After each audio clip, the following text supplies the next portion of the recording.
Miriam had always loved libraries. There was something about the stillness, the scent of old paper, and the infinite possibilities hidden between the pages that made her feel safe. So, when she took a job as the night librarian at the long-forgotten Halloway Library, it felt like stepping into a dream. The library itself was a relic from another era, a towering Gothic building with high vaulted ceilings and stained glass windows depicting strange, unreadable symbols. Most of the shelves were filled with dusty, neglected volumes that hadn't been checked out in decades. The town didn't use the library much anymore. Most people preferred their screens to paper, but Miriam didn't mind. She liked the solitude. Her shift started at 8 p.m. and ended at midnight. The first few nights were uneventful. Miriam shelved books, read in the break room, and sometimes caught herself listening to the creaks and groans of the old building settling. But on the fifth night, something changed.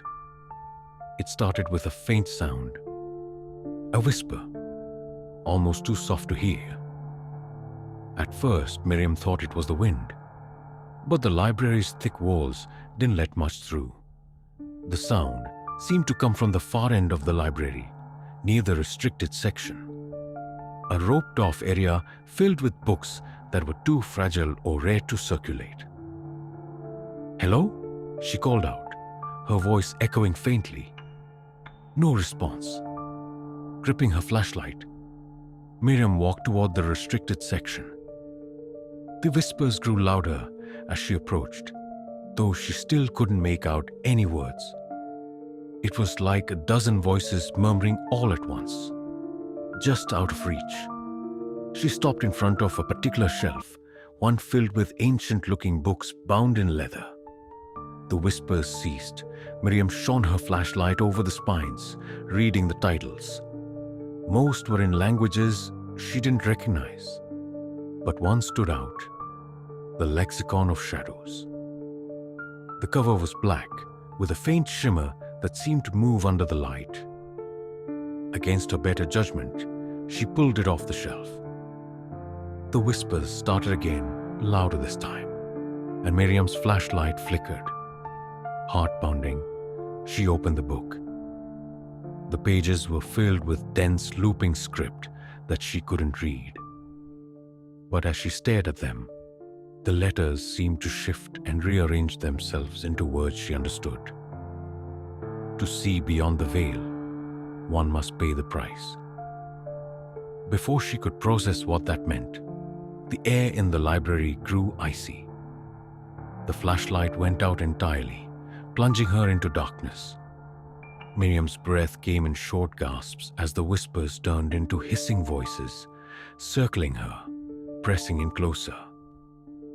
She dropped the book, and it landed with a heavy thud. The voices stopped. In the sudden silence, Miriam felt a presence behind her. Slowly she turned. Standing in the aisle was a figure, shrouded in shadows. Its face was obscured, but its eyes glowed faintly, like embers in a dying fire. It raised a hand, skeletal and sharp, and pointed at the book on the floor. "You opened it," the figure said, its voice like cracking ice. Miriam stumbled backward, her foot catching on the edge of the carpet. I didn't mean to," she stammered. The figure stepped closer, and the light from its eyes illuminated the shelves. The books around them seemed to writhe, their covers shifting as if alive. "A choice must be made," the figure intoned. "Return what was borrowed, or stay and learn." Miriam's hands trembled. "I don't understand. What do you mean?"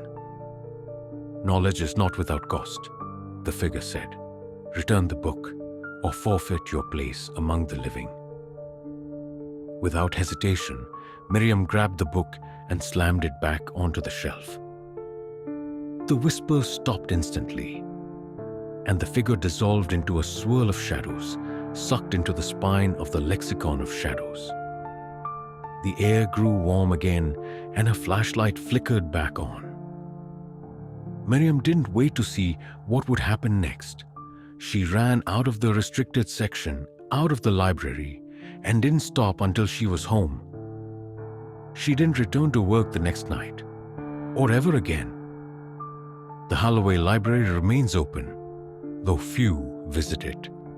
And those who do avoid the restricted section, where late at night, some swear they can still hear whispers and the faint sound of a book being opened.